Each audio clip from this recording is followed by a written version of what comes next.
In this video, we're going to look at trade finance. So you've got to have the PDF in front of you just so that you can look at what is called a trade finance facility letter. So a facility letter is sometimes called a term sheet. That's probably the most common term you will hear, but you can call it a deal sheet, you can call it an offer letter, but term sheet is kind of the industry standard. Now, trade finance is the type of finance where you're financing the time lag between paying for a product and selling that product, and usually it involves taking the product itself as your security. It's actually one of my favorite forms of security. It's extremely popular right now. So for those of you thinking of getting into the finance business or adding a finance division to your business, this is definitely one of those categories I'll recommend. In fact, I regret not getting into it sooner. So the term sheet you're seeing looks a little bit messy because we've had to redact confidential information, so sorry about that, but all the relevant parts that you need is there. It just doesn't look as pretty as it normally might. So I'm just going to take you at this stage through a term sheet because it gets you familiar with what finance paperwork looks like, and it's actually the best way to give you an overview of the transaction. Remember, I said to you that I like to layer the depths of transactions when I'm talking to a credit committee or when I'm talking to you. So this gives you an overview, and then we'll follow it up with a little bit more detail. So this is a Chrome term sheet. This is actually to finance Chrome OR. And by the way, trade finance often focuses on globally traded commodities because normally that's how you can work in US dollars, and you don't just have to work in your local currency. And there's lots of dollars floating around from New York and London looking for a home. In this case, I was actually working for an asset manager when I put this term sheet together. So let's start at the top. You have the usual, the way you address a letter. The term sheet is normally addressed in the form of a standard letter. And if you can skip right down, you normally start off by declaring the type of facility. That's nothing special, commodity finance, and then you get straight to the point. How much are they getting? So in this case, you're looking at a new borrower. That's a new company to be formed in Mauritius, and that's quite normal. It's quite common for a bank or a financier to make an offer to a newcomer. Your facility type is your commodity trade finance. That's just a category of finance within trade finance. And then in this case, the amount was split up in an interesting way. We gave the client $10 million. And the client only had to pay interest on the portion that he used. It's trade finance typically works like your bank overdraft, except there's a small penalty if you don't use it. And the logic behind that is simple. There's an asset manager on the other side setting aside this capital. And if the client says, I need $10 million and doesn't use it, that money that doesn't get put to use, it could have been, there's an opportunity cost for not putting it elsewhere. And then the client also got offered a remaining $4 million that he could use if he needed it, but he wouldn't be obliged to use it because he wasn't charged any penalty. Then point number 4 is the security, in this case Chrome OR. And the word assay simply means that at some point the Chrome was assessed in terms of its weight and its quality. Not all Chrome OR is equal, and then it had to be stored in a bonded facility under the guidance of a collateral manager. So that means a collateral manager would actually have possession of the stock at any given time, so that if something went sour, we or the asset manager could simply phone the collateral manager and say, hey, the deal's gone sour, we need that stock, send it to so-and-so who's going to pay us X, and that's how we liquidate the loan and get out of it. And then normally you would declare your loan to value, so that That's sometimes called LTV. It's a very common term in the lending business. And that simply means the percentage of collateral value that you're lending against. Normally you don't lend 100% of collateral value, because when you need to sell collateral quickly, you're not going to sell it at 100% of its value.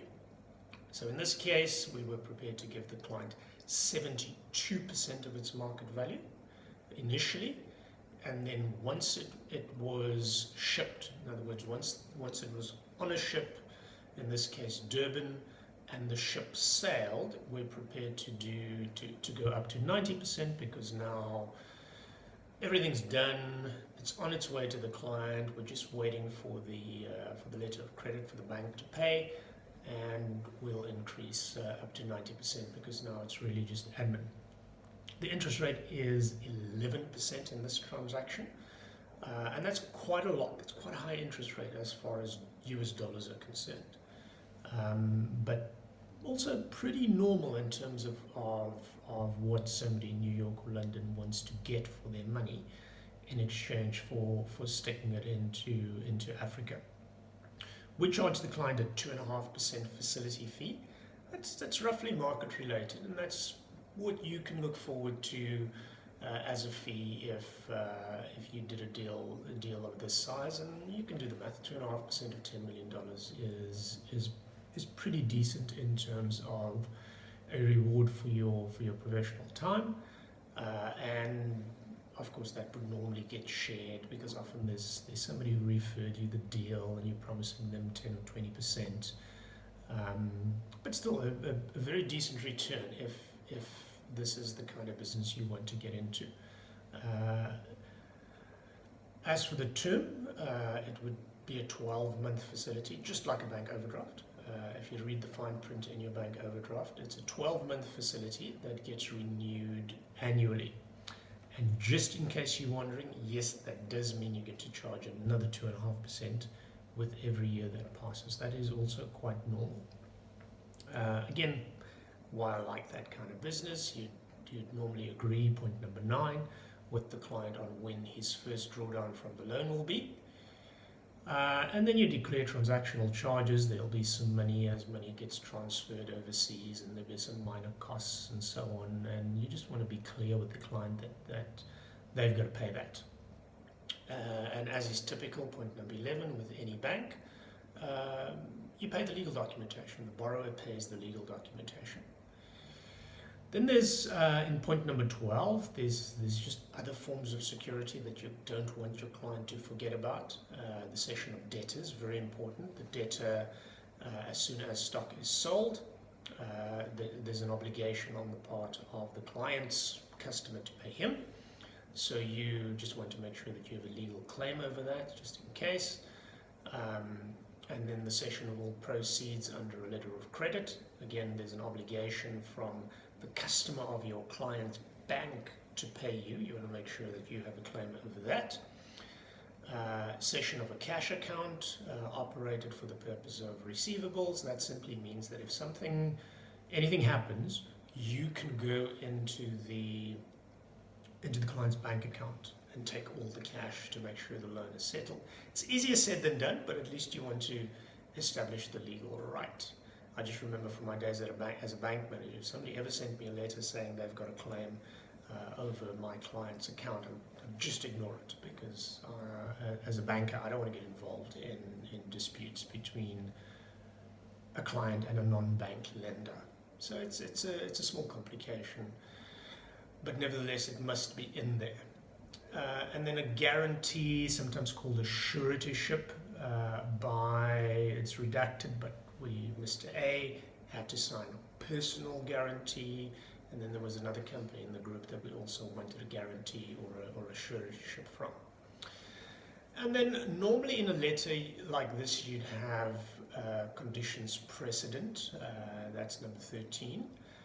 And that simply means the conditions the client's got to meet before you give him his cash. So here we just had some simple conditions in terms of who referred the deal. We didn't want to get involved in brokers claiming commission from us and so on. And so what we did was we simply added some clauses that said that we don't want to get dragged into who's going to get paid what commission. The client's going to take care of that. So this is nothing special, but normally you don't want, if you're in the lending business, you don't want to set yourself up for all sorts of people claiming that you owe them commissions. So then you'd have a couple of standard clauses that says the client can accept this as an approval, but you normally leave it open. All loan documents do this. You leave it open until the very last second that you can withdraw the offer. What's absent from this letter, and you'll probably see it in subsequent letters, is that you normally charge the client a fee with a transaction like this, where the client pays you a due diligence fee, because you physically have to jump on an aeroplane and go and inspect shipping yards and ports and so on. Normally it's required in a deal like this, and you normally ask the client to cover your travel costs. In this case, it's not included in the letter. We did invoice the client for this, but we didn't bind him in this particular letter. But in other deals we'll show you, you'll often see that when a transaction is approved subject to a due diligence, you do pass on the flight costs and the hotel costs to the client. But the client does that on the understanding that the deal's approved. The committees have looked at it. It's not, it won't be declined because of anything from your side. It will be declined if it's discovered that the client hasn't disclosed something that he should have disclosed, and therefore the deal gets declined because of non-disclosure.